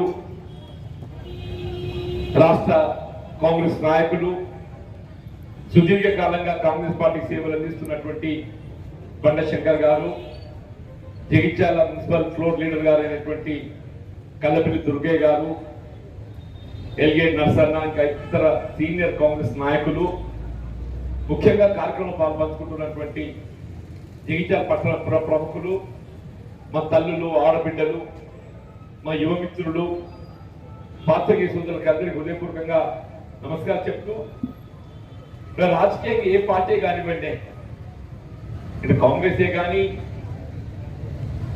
ప్రస్తుత ప్రతిపక్ష పార్టీ టిఆర్ఎస్ పార్టీ కానీ కేంద్రంలో అధికారంలో భారతీయ జనతా పార్టీ కానీ ఏ రాజకీయ పార్టీ కానీ ఇలా ప్రజాహితంగా ఏ పార్టీ పనిచేస్తుంది, ఏ పార్టీకి ప్రాతినిధ్యం వహించేటటువంటి నాయకుడు పనిచేస్తూ మనం గమనించాలని చెప్పండి. నాకేదిస్తుందో నువ్వు సుదీర్ఘకాలంగా ప్రజా జీవితంలో కొనసాగుతున్నాయి, 4 దశాబ్దాలు గడిచిపోయింది. ఇప్పుడు మిత్రులు మాట్లాడినట్టు సరే ఎన్నికల్లో గెలుపు ఓటం సహజం, అన్ని ఎన్నికల్లో మనం ఆశించిన ఫలితాలు పొందలేదు.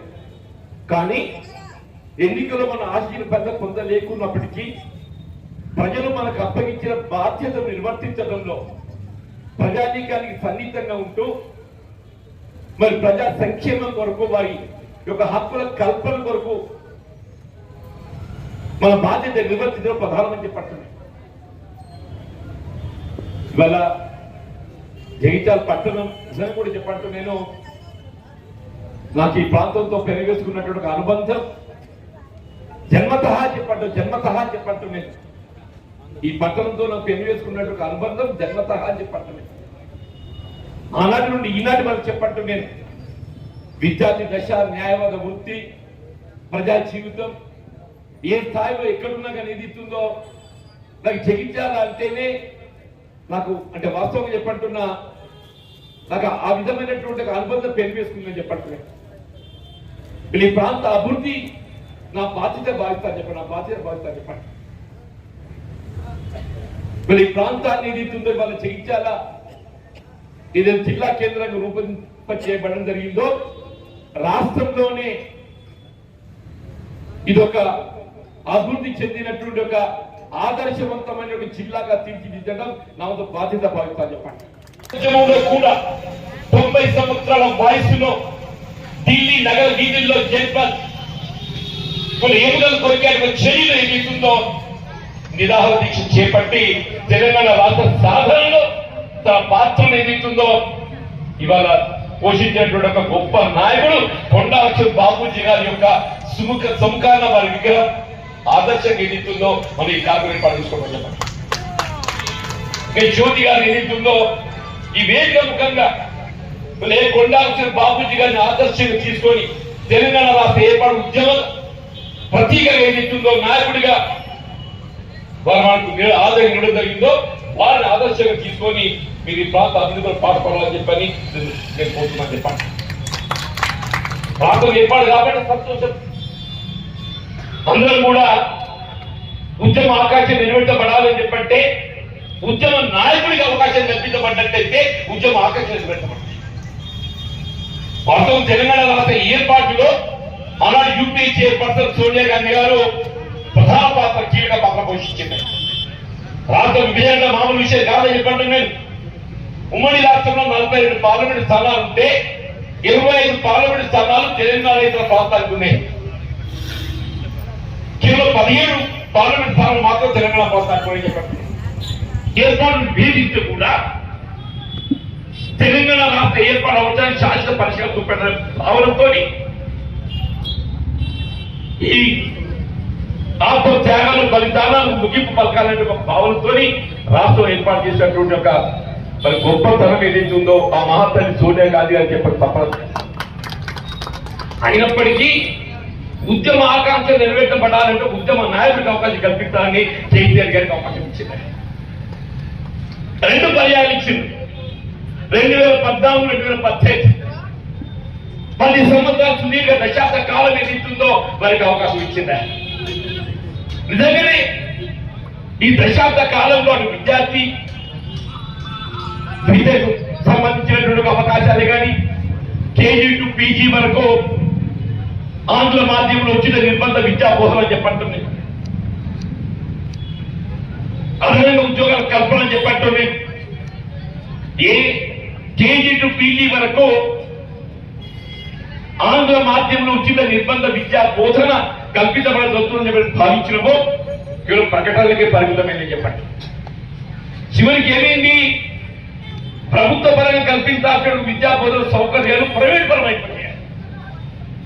ఏ స్థానికత ప్రాతిపదికన విద్యా ఉద్యోగాలు కల్పించాలని చెప్పి ఉద్యమించినమో ఆ స్థానికత నీరుగార్చే విధంగా ప్రైవేట్ విశ్వవిద్యాలయాలలో స్థానికత కేవలం 20% మాత్రమే సీట్లు కేటాయింపు చేయబడే విధంగా 75% చేరిక కేవలం పెట్టుబడిదారుల కుటుంబాలు పిల్లలు చెందే విధంగా మరి యూనివర్సిటీ ఏర్పాటు చేశారని చెప్పండి. అప్పుడు అనిపిస్తే ఎందుకైనా మనం తెలంగాణ రాష్ట్రం కోరుతుందని చెప్పండి. ఉద్యోగాల కల్పనకు సంబంధించి 22 మార్చిలో నాకు ఇప్పటికి గుర్తుందన్న బిస్వాల్ కమిటీ నివేదిక ఏ ప్రభుత్వ ఉద్యోగస్తులకు సంబంధించి పే రివిజన్ కమిషన్ వేద భత్యాల సవరణ కొరకు నియామకం చేసినటువంటి బిస్వాల్ కమిటీ వేద భత్యాల సవరణ సిఫార్సు చేస్తూ రాష్ట్రంలో 193,000 ఉద్యోగాలు ఖాళీలు ఉన్నవి, వాళ్ళు భర్తీ చేయాల్సిన ఆవశ్యకత ఉందని మొత్తం సూచన చేసిందా. 22 మార్చ్ 23 మార్చి పోయింది, 23 డిసెంబర్ పోయిందా, ఎన్నికలు అయిపోయింది. అనే 20 మాసాలు గడిచినా కానీ ఏదైతుందో బిస్వాల్ కమిటీ నివేదికకు అనుగుణంగా 193,000 ఉద్యోగాలు ఖాళీ ఉన్నాయని చెప్పంటే వాడి భర్తీ ప్రక్రియ కేవలం ప్రకటనకే పరిమితమైందని చెప్పండి. అదే నిరుద్యోగ యువత నిరాశ నిస్పృహలతో ఈ తెలంగాణ రాష్ట్ర ఏర్పాటుతున్న ఉద్యోగ అవకాశాలు లభించబడతామని చెప్పి భావించిందో లభించబడలేకపోవడంతో మార్పు కొని ఆ మార్పుకు అనుగుణంగా రాష్ట్రంలో కాంగ్రెస్ ప్రభుత్వం ఏర్పడదని చెప్పండి. వీళ్ళు మారే తెలంగాణ ప్రభుత్వంలో వీళ్ళు నిరుద్యోగ యువత కల్పించాల్సిన ఉద్యోగ అవకాశాలు 3 మాసాలలో 30,000 ఉద్యోగాలు భర్తీ చేసిన ఘనత వీళ్ళ కాంగ్రెస్ పార్టీ రేవంత్ రెడ్డి గారు చెప్తారు.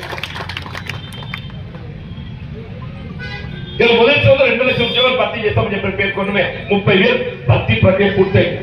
ఇంకా 1,70,000 ఉద్యోగాలు భర్తీ చేయవలసి ఉంది ఈ 9 మాసాల కాలం. తదుపరి 10 సంవత్సరాలు 1 లక్ష ఉద్యోగాలు భర్తీ, 5 సంవత్సరాల కాలంలో 6 లక్షల ఉద్యోగాలు భర్తీ అని చెప్పండి. వీళ్ళు సాగునీటి జలాలకు సంబంధించి ఏ ప్రాణహిత నదీ జలాలు తుమ్మడి 700 ప్రాజెక్టు నిర్మాణం చేయబడినట్టయితే కేవలం 38,000 కోట్లతో నిర్మాణం చేసుకోగలిగే అవకాశం ఉన్న ప్రాజెక్ట్ దాని అంచనా 1,20,000 కోట్లకు వ్యయాన్ని పెంచి మన 148 మీటర్ల ఎత్తులో లభించే నీటిని ఏదైతుందో 100 మీటర్ల దిగువ పట్టుకొచ్చిందా. సూర్యు మీద వచ్చే నీటిని ఏదైతుందో సూర్యు కిందికి పట్టుకొచ్చి నీటిని మళ్ళీ సూర్యు మీదకి ఎత్తిపోసు. సూర్యు మీద నీరు లభిస్తే సూర్యు మీదకెళ్ళి పై పెట్టి పట్టుకొచ్చుకుంటాం కదండి. సూర్యు మీదకెళ్ళి సూర్యు కిందికి పట్టుకొచ్చి తెలంగాణ పరువు తీసిందని చెప్పట్టు. ఒకనాడు ఏదైతుందో దేశంలోనే కాదు ప్రపంచంలోనే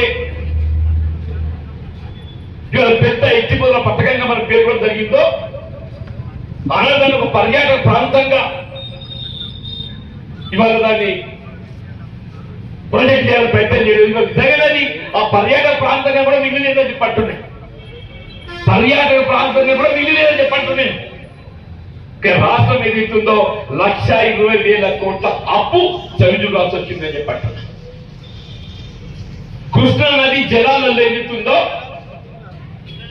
మన లభించాల్సిన ఒక వాటా నది ప్రవాహం ఏదైతుందో క్యాచ్మెంట్ ఏరియా 2 వాళ్ళు మన తెలంగాణలో ఉంటే ఒక పాలు ఏదైతుందో సీమాంధ్రంలోనే క్యాచ్మెంట్ ఏరియాకి అనుగుణంగా నీరు కేటాయింపు ఉంటుంది. అంటే 200 టీఎంసీ నీళ్లలో మన 2 వాళ్ళు వచ్చి ఒక పాలు సీమాంధ్రం పోవాలి. అంటే దాదాపు 500 పైచిలు టీఎంసీ నీరు మనకొచ్చి 300 టీఎంసీ నీరు ఆంధ్ర పోతుంది. 500 టీఎంసీ నీళ్లు సీమాంధ్రలోనే 300 టీఎంసీ నీళ్లు మనకు వచ్చినాయి. త్వరగా చేసిన ఇది మన లాభం అని చెప్పండి. ఇక్కడ ప్రాణహిత నదీ జలాలు మేడిగడ్డ కొట్టుకపోయి ఏదైతుందో పరువు తీసింది. మరి కృష్ణా నదీ జలాలు ఏదైతుందో జగన్మోహన్ రెడ్డితోని మరి మైత్రి బద్దంతో కమిషనర్ కప్పుతో ఏదైతుందో రాయలసీమ లిఫ్ట్ ఇరిగేషన్ ప్రాజెక్ట్ ద్వారా రోజుకు 8 టీఎంసీ నీరుని ఎత్తిపోసే విధంగా అంటే రోజుకు 8 టీఎంసీ నీరు ఎత్తిపోస్తే నీ నాగార్జున సాగర్ పట్టిపోతా ఏం నీరు ఉన్నది ఆయన అని చెప్పంటున్నాను. దేవుడు నిజంగా మనకు దేవుడి మనం ఒక్కాలని చెప్పంటున్నాయి. అదృష్టం కొద్ది వాళ్ళ మార్పు కోరిన మార్పు జరిగింది కానీ తప్పిపోయిన అజబల కేసీఆర్ వస్తే ఇటు తెలంగాణ మొత్తం ఏదైతుందో మళ్ళీ సీమాంధ్రం తాకట్టు పెట్టే పరిస్థితి వస్తుంది. సీమాంధ్రం తాకట్టు పెట్టే పరిస్థితి వస్తుంది చెప్పండి. మన హక్కుల సాధన కొరకు నదీ జలాలు సాధించుకోవడానికి చెప్పంటున్నా ఆ ప్రాణహిత నదీ జలాలు అయితే తుమ్మడి బ్యారేజ్ నిర్మాణం చేసి ఎల్లంపల్లి మనకు నీటి తరలింపు చేసే విధంగా కృష్ణ నదీ జలాల యొక్క హక్కులు కూడా సాధించుకోవడానికి కొరకు అవసరం వస్తే సీమాంధ్రతోనే కాదు కేంద్రాన్ని కూడా ఒప్పించే విధంగా ఉద్యమించడానికి కాంగ్రెస్ పార్టీ సిద్ధంగా ఉమ్మడి రాష్ట్రంలో తెలంగాణ ప్రాంతం 58 సంవత్సరాల పాలనలో 60,000 కోట్ల అప్పు చేస్తే కేవలం 10 సంవత్సరాలలో 7 లక్షల కోట్ల అప్పుడు అనిపిస్తే తెలంగాణ కొడుకుంది ఇందుకైనా చెప్పట్టు 10,000 ఏం చేసిన వాడు ఏమీ లేదు అప్పు తప్ప 10,000 ఏం చేసిన వాడు చెప్పడం అప్పు తప్ప ఏమీ లేదా చెప్పండి. కేంద్రం కూడా భారతీయ జనతా పార్టీ వాళ్ళని తక్కువ లేదు. मोदी सरकार अंटूनाనికి ఇంకా గమ్మత్తుందా. 2 మర్తబా की हुकूमत दे चुके हैं. 2 పర్యాలు మోడీ ప్రభుత్వం చవి చూసినా మనం ఏమిటో 2 పర్యాలు కేసీఆర్ ప్రభుత్వం చవి చూసినామో 2 పర్యాలు మోడీ ప్రభుత్వం కూడా చవి చూసినామో చెప్పంటున్నాను.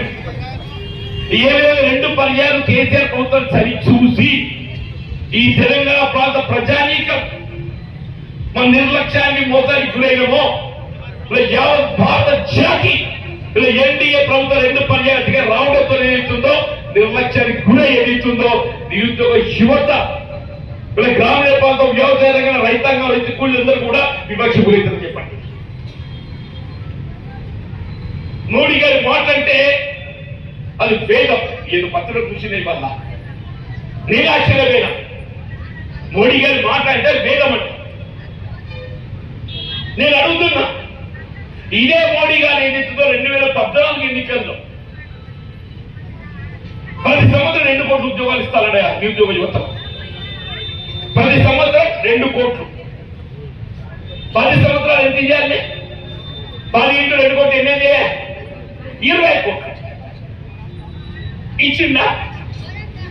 మరి ఇదే మోడీ గారు మాట్లాడితే వేదం ఇదేనా మోడీ? నువ్వు 20 కోట్ల ఉద్యోగాలు కల్పిస్తానని చెప్పి నిరుద్యోగ యువతను ఆశల పల్లెలో ఊరేగింప చేసి నిరుద్యోగ యువత ఏదైతుందో తల్లిదండ్రుల గుండెలపై కుంపటే లేకపోతే మనకు ఉద్యోగం లేదు, స్వయం ఉపాధి లేదు, వారి గురించి ఆలోచన లేదు. దేశం వెలుగుతుంది. ఎక్కడ వెలుగుతుందే? మరి అంబానీ అదాని ఇంధన వెలుగుతుందని చెప్పంటున్నారు. దేశం వెలుగుతుంది. అంబానీ అదాని ఇంధన దేశం వెలుగుతుందని చెప్పంటున్నారు. ఇవాళ విదేశాల్లో ఊరుతున్న నల్ల ధనాన్ని తెచ్చి ప్రతి పేదవాడు ఎక్కడో 15 లక్షలు ఇస్తాననే. వీళ్ళందరూ గరీబోలే. మా తిరుపతమ్మ కానీ మల్లమ్మ కానీ వీళ్ళు గరీబోలే. జ్యోతిష కదా విదేశాల్లో ఊరుతున్న నల్ల ధనాన్ని తెచ్చి ప్రతి పేదవాడి అకౌంట్ లో 15 లక్షలు వేస్తారనే.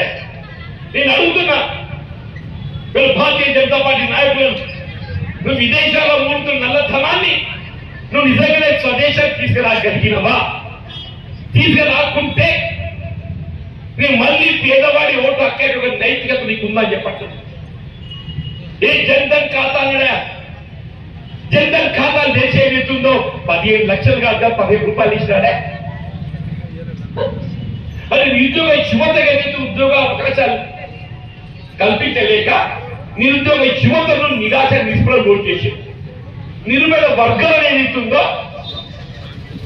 ఏ విధమైన ఆర్థిక ప్రోత్సాహం లేకుండా వాళ్ళని ఏదైతుందో ఇప్పటికీ ఉపాధి అల్లాడుతుందని చెప్పండి. దేశంలో అత్యంత పెట్టుబడి అంటే ఉత్పాదక రంగం ఏది అంటే వ్యవసాయం. దేశంలో అతిపెద్ద ఉత్పాదక రంగం భారతదేశంలో వ్యవసాయం. ఇదే గ్రామీణ ప్రాంతం రైతాంగం ప్రత్యక్షంగా పరోక్షంగా వ్యవసాయం పైన ఆధారపడుతుంది. ఆ వ్యవసాయానికి ఏం కావాలి? పెట్టుబడి రాయితీ కావాలి, పండించే పంటకు మద్దతు ధర కావాలి. పెట్టుబడి రాయితీకి సంబంధించి రైతాంగాన్ని అప్పుల ఊపిలోకి వెళ్ళి వెలికి తీసుకురావాలి.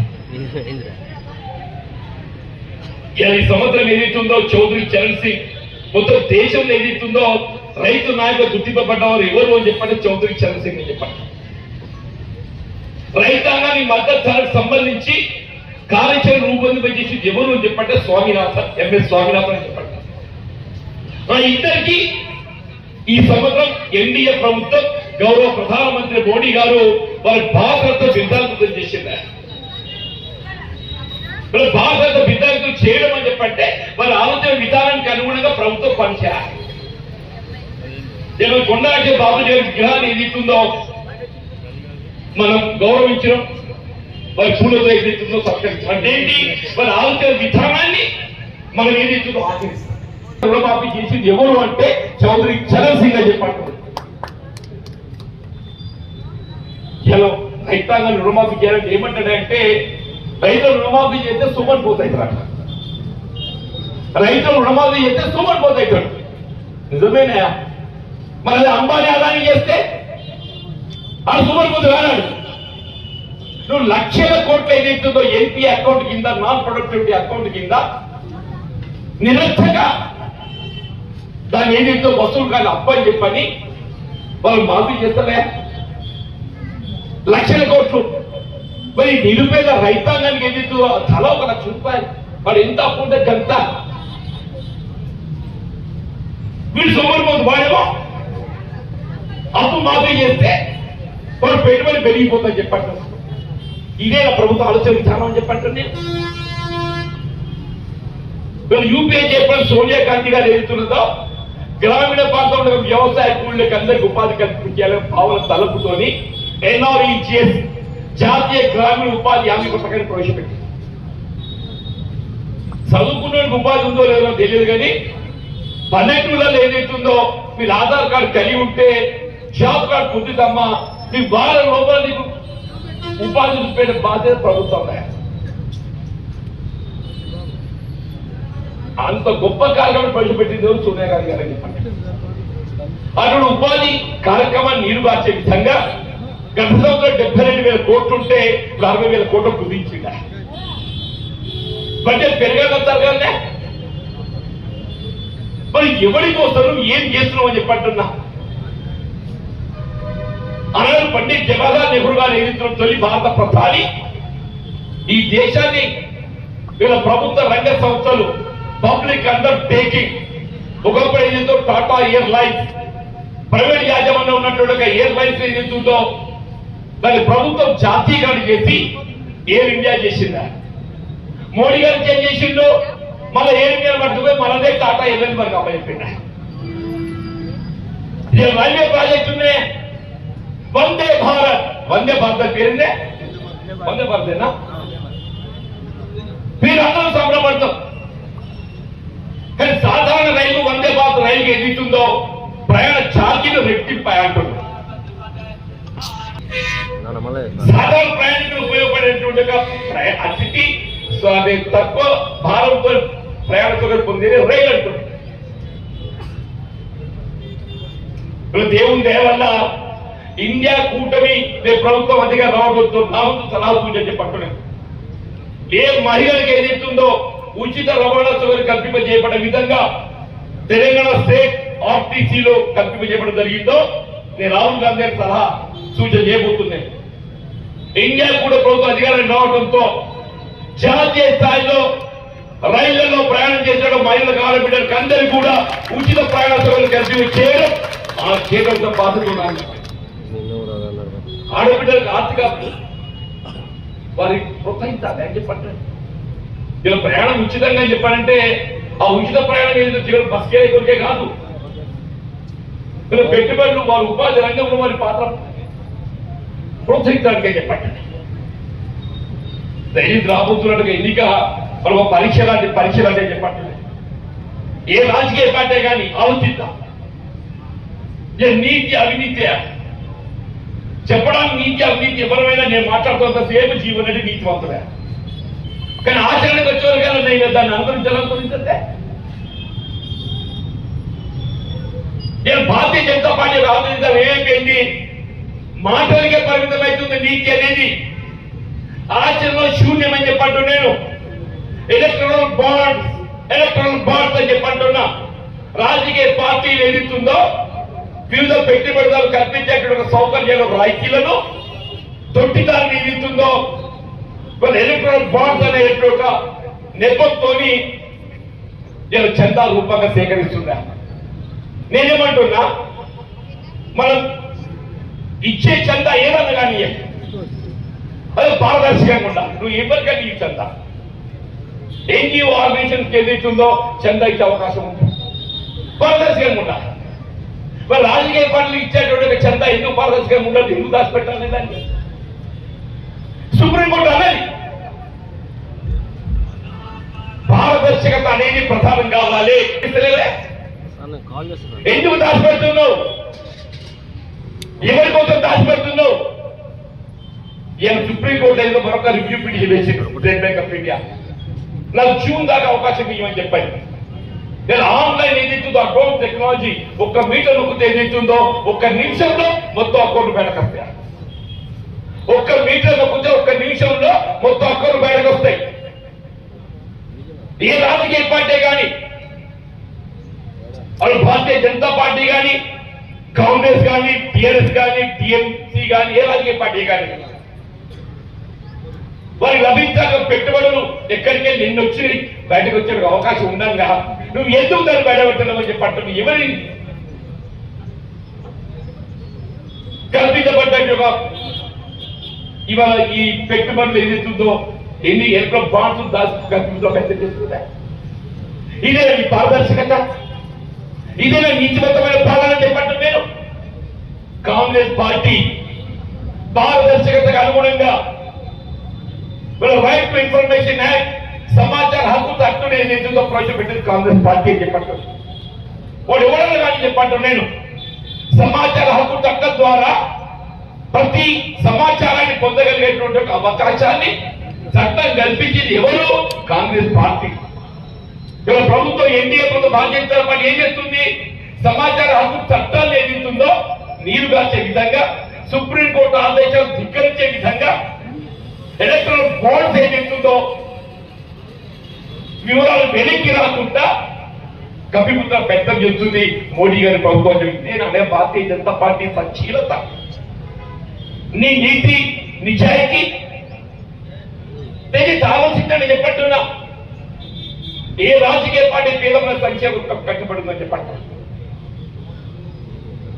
ఇది దేశ నిర్మాణంలో యువకుల పాత్ర పెంచి పోషించాల్సిన 18 సంవత్సరాలకు ఓటు కలిగించిన ఘనత కాంగ్రెస్ పార్టీ అని చెప్పండి.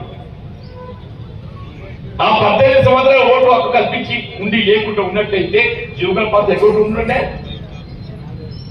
ఈ జాతి నిర్మాణంలో యువకులు ప్రోత్సహించి ఎవరు? ఏ రాజకీయ పార్టీ చెప్పట్టు. నేను ఈ వాస్తవాలను ఆలోచన చేసేట బాధ్యత మనకి ఉందా లేదని చెప్పండి. ఇవాళ రాజ్యాంగం చెప్పంటున్నా. ఏ బాబాసాహెబ్ బిఆర్ అంబేద్కర్ గారు మన మార్గదర్శకంగా రాజ్యాంగాన్ని మనం రచించి అందింపజేసిందో నేను పెద్ద మనిషి అంటున్నా. రాజ్యాంగ మౌలిక సూత్రాల విధానాలకు నీరు కాచే విధంగా అలాగే లౌకిక విధానాన్ని రద్దు చేస్తామని చెప్పంటున్నా. భారతీయ జనతా నాయకులు మాట్లాడింది.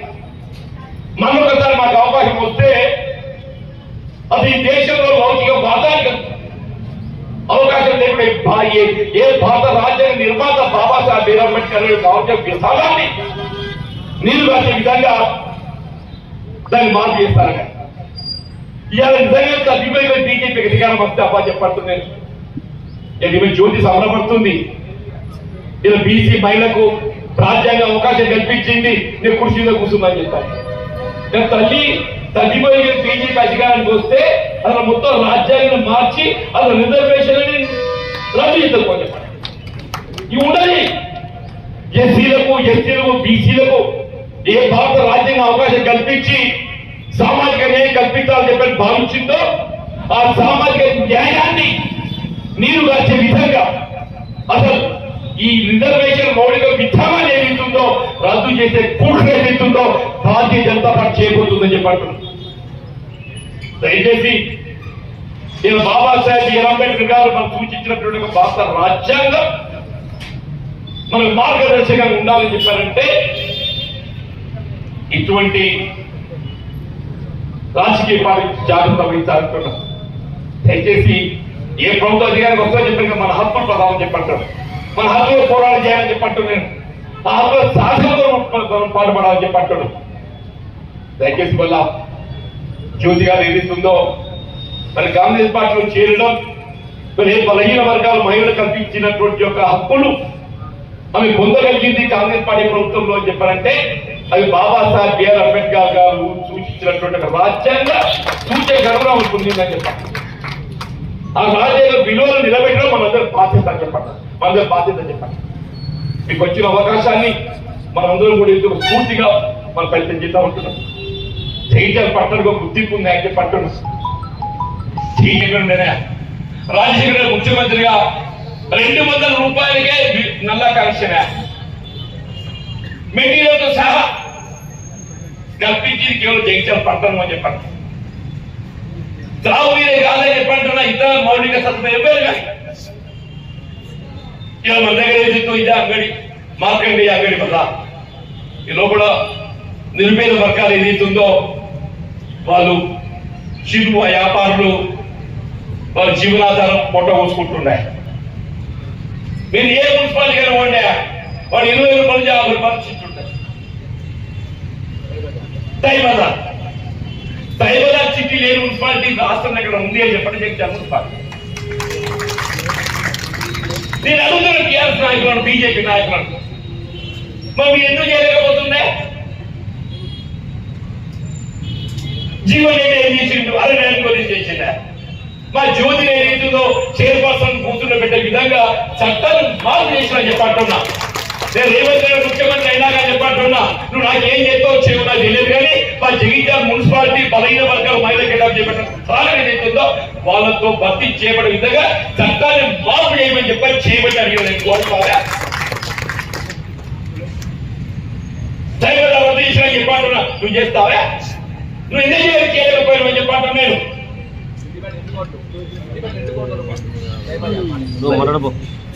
ఇంత గొప్ప చెప్పిన సిరిసిల్ల కేటీఆర్ నా మున్సిపాలిటీ ఏం చేసినటువంటి మున్సిపాలిటీలా ఇదే వేదిక ఛాలెంజ్ ఇస్తున్న హరీష్ రావు గారి కానీ కేటీఆర్ గారి కానీ 2014 కంటే పూర్వం జగిత్యాల మున్సిపాలిటీ ఏ విధంగా అభివృద్ధి చెందింది?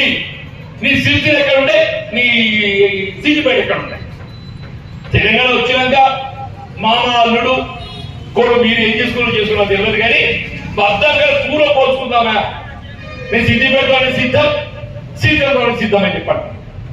పట్టణ ఉంటే కానీ విద్యా వైద్యం కానీ ఉపాధి రంగం కానీ ఏ రకమే కానీ చెప్పండి. మీరు సిద్దిపేట కానీ సిరిసిల్లే కానీ 2014 కంటే పూర్వం అభివృద్ధి అనేది జగిత్యాల తెలంగాణ ఒక సిద్దిపేట సిరిసిల్లే కాదయా, ఉమ్మడి రాష్ట్రంలో పులి మీద సహా చెప్పండి. మగనీయ సంకల్పం కావాలి. ఇవాళ ఏదైతుంది ఏ హోదాలు ప్రధానం కాదా? నాకు ఏ హోదా ఉన్నా లేకున్నా, వచ్చినా రాకున్నా రాష్ట్రంలో కాంగ్రెస్ అధికారానికి వచ్చింది కాబట్టి జగిత్యాల పట్టణాలు ఏదైతుందో తెలంగాణ రాష్ట్రంలోనే అగ్రస్థానం నిలిపే బాధ్యత నాది అని చెప్పాలి. ఇవాళ రహదారి 100 ఫీట్లు అంటుండే 50 రూపాయలు మాట్లాడతారు, అందరు మాట్లాడతారా? ఈ మాలో 60 ఫీట్లు ఎవడు విడుదల చేసిందే? 94 ఎన్నికల ప్రభుత్వం నేను చేసిన చెప్పాను. చెప్పండి ఇదే వాతావరణ పురుషోత్తం సేల్ పక్కనే ఉండదు కత్తిడి వాతావరణ క్లియర్ గా ఎత్తున్నా. ఇప్పటికీ పురుషోత్తం గారు పెద్ద స్వర్గతులు కావచ్చు, కానీ సినేరి గారు చెప్పండి. బస్ వస్తే సైలెంట్ పోనీ అంటున్నా, నిజామాబాదమే అలా గజలు ఉన్నటువంటి ఇలా నేను పుట్టినోళ్ళు నాకు తెలియదు, నీ పెద్ద నాకు ఇదే మంచాల కృష్ణ గారి మామ కూటు రాజా సేటు ఒప్పించి ఆయన భవనాన్ని ఏది ఇస్తుందో పాపం తొలగించుకున్నాడు.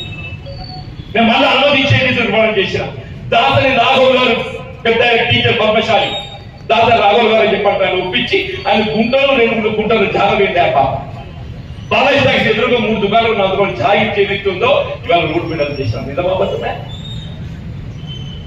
ఇవాళ మాట్లాడతారు. ఊరికి ఆమె జీవన్ రెడ్డి ఏం చేసింది అని చెప్పాను. మీరేం చేసిండ్రు?